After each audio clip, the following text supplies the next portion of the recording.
Es ist Samstag, der 16. Mai, das Wochenende beginnt. Hier mit einem Donnerschlag, geben wir es zu. Jesaja 51, Vers 6, der Losungstext von heute. Der Himmel wird wie ein Rauch vergehen und die Erde wie ein Kleid zerfallen, und die darauf wohnen, werden wie Mücken dahin sterben, aber mein Heil bleibt ewiglich. Jesus hatte auch diese Verse im Ohr, als er es noch einmal bestätigte. Lukas 21, 33. Himmel und Erde werden vergehen, aber meine Worte werden nicht vergehen. Für zwei Kleinigkeiten möchte ich mich entschuldigen. Gestern und vorgestern hatte ich diesen Brummton im Hintergrund, den ich selber nicht gehört habe bei der Aufnahme. Das war einfach die Pumpe am Aquarium. Ich werde mich bemühen, sie immer abzustellen, wenn ich dort eine Aufnahme mache. Und das Zweite, hier und da produziere ich meine Betrachtung unter beträchtlichem Zeitdruck und dann muss ich ein bisschen mehr auf die Notizen schielen. Das wird heute so sein. Ich habe nicht die Zeit, die Dinge mehr oder weniger auswendig zu lernen.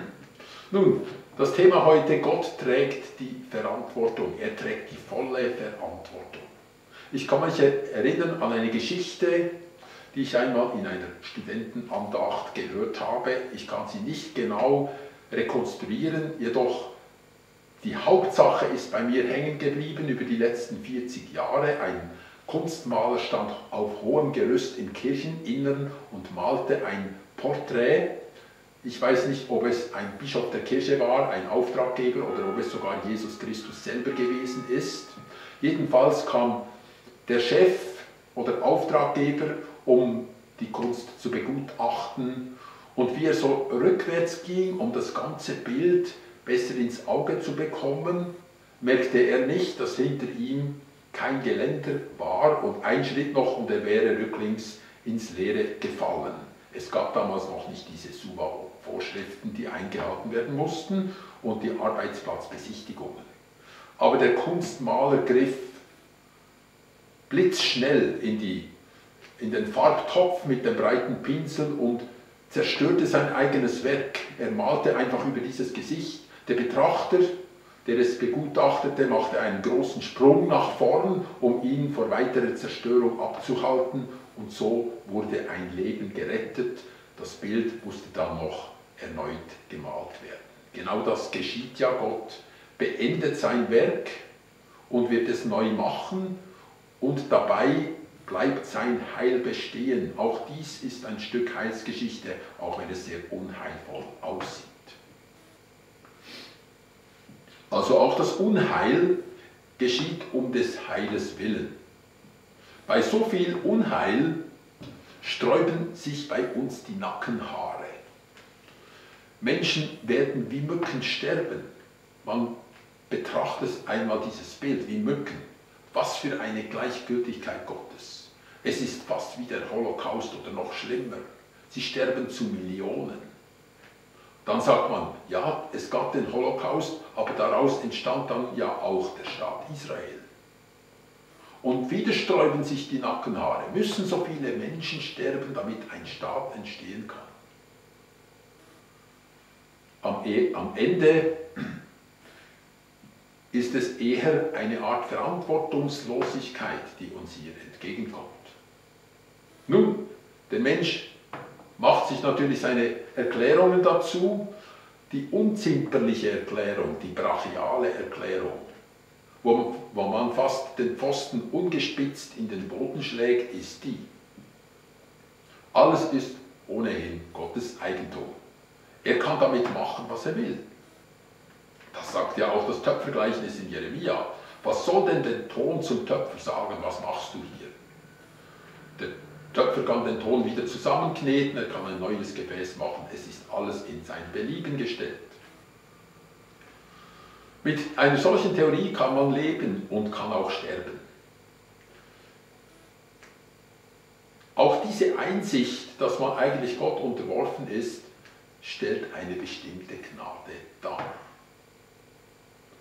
Aber sie erinnert eher an Zeus oder an Jupiter oder an Donar, an diese Obergötter, diese Machtgottheiten, denen man ausgeliefert ist. Irgendwo erinnern sie auch an Allah und auch an die östlichen Religionen. Menschen sterben wie Mücken, was kümmert es Gott? Vielleicht kann er etwas Besseres daraus machen bei der nächsten Gelegenheit. Religion funktioniert so, weil sie Gott und das menschliche Schicksal irgendwie kombinieren muss. Sie muss es kombinieren, weil sonst die Anhänger schizophren werden. Man glaubt an irgendetwas Hoffnungsvolles, dem man den Namen Gott gibt, und unten auf Erden sterben die Menschen wie Mücken. Die Frucht davon ist eine Ergebenheit ins Schicksal und eine gewisse Unterwürfigkeit. Hiob hat es so gesagt: Der Herr hat es gegeben, der Herr hat es genommen, der Name des Herrn sei gelobt. Wie gesagt, man kann damit leben, man kann damit sterben, aber nicht wirklich. Hier sind ja nämlich noch die größeren Hiobsbotschaften als anno dazumal, als eine Herde kaputt ging, als eine Familie zerstört wurde, als ein Mann todkrank wurde. Hier geht es um alle Menschen, hier geht es um die ganze Erde. Es sind die größten Hiobsbotschaften aller Zeiten. Hiobs eigene Geschichte zeigt ja, dass er damit nicht fertig wurde. Mit seiner anfänglichen Aussage hat er gehadert, er ist immer wieder darauf zurückgekommen. Er konnte es doch dann so nicht stehen lassen, sondern hat gefragt und wieder hinterfragt. Es ist fast wie bei dem Film Und täglich grüßt das Murmeltier, wo man den Weg immer wieder abläuft, um irgendeine Katastrophe aufzuhalten, und irgendeinmal macht es Klick und dann versteht der Mann, was er alles richtig tun muss, dann kann er ein Leben retten. Die Erklärung also im biblischen Horizont ist ganz anders. Sie rüttelt nicht an Gottes Verantwortung. Das Ende der Weltgeschichte kommt, nachdem Gott für diese Welt alles getan hat. Er hat Verantwortung für alles, was geschehen ist, und für alles, was jetzt noch kommt. Er hat Schuld, Zerstörung, Tod selber getragen. Das Unheil, dessen letztes Kapitel jetzt eröffnet wird, er hat es schon getragen. Es ging durch ihn selber hindurch am Kreuz in seinem Sohn. Und zwar zur Zeit auf Golgatha in diesen Stunden, aber auch durch die ganze Erdenzeit hat er immer alles mitgetragen, mitgelitten. Das ist eine Frucht der Freiheit, die er uns gab, und er bezahlte jederzeit selber den Preis. Er hat viele gerettet, er konnte längst nicht alle retten. Er konnte die Rettung für alle bereitstellen, er hatte genug Rettungsringe oder vielleicht eben diesen einen großen, aber nicht alle haben es angenommen. Das gibt nun dieser Verantwortung Gottes eine unfassbare Tiefe, eine unbegreifliche Dimension. Es ist nie etwas leichtsinnig, es ist nie etwas willkürlich geschehen. Es ist alles im Leiden Gottes selber eingepackt, was hier gelitten wurde. Jede dieser Mücken, die stirbt. Die alte Welt wird nun beendet, deren Last er bis ans Ende getragen hat. Diese alte Welt ist also amortisiert, wie das Wort sagt. Getragen bis in den Tod, eigentlich abgetragen im Kreuz. Es gibt nichts mehr Neues hinzuzufügen, jeder Mensch hat sich entschieden auf die eine oder andere Weise. Es ist Zeit, dass eine neue Welt über den Trümmern der Alten entstehen kann. Keine Mücke, deren Einbildung er nicht selber getragen hat. Und das Größenverhältnis ist wahrscheinlich noch viel krasser als zwischen einem Menschen und einer Mücke. Und doch, Gott hat jede ernst genommen.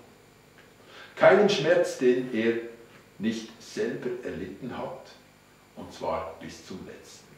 Und nun kann ich Ja sagen zu dem, was Gott selber zerstört hat. Er hat manches nicht so kommen lassen, wie wir es wollten, wie ich es wollte, aber er hat es alles schon getragen. Und deshalb ist es nicht die Willkür und du wirst nicht ungespitzt in den Boden getrieben wie gewisse Zaunpfähle, sondern es ist alles aus Sorgfalt, aus Liebe, aus einem tiefen Mitgehen geschehen. Und wenn das Alte an ein Ende gekommen ist und keine Frucht mehr bringt, wird Gott etwas Neues schaffen, aber nicht ohne den ganzen Preis schon bezahlt zu haben. Ich wünsche euch einen gesegneten Tag.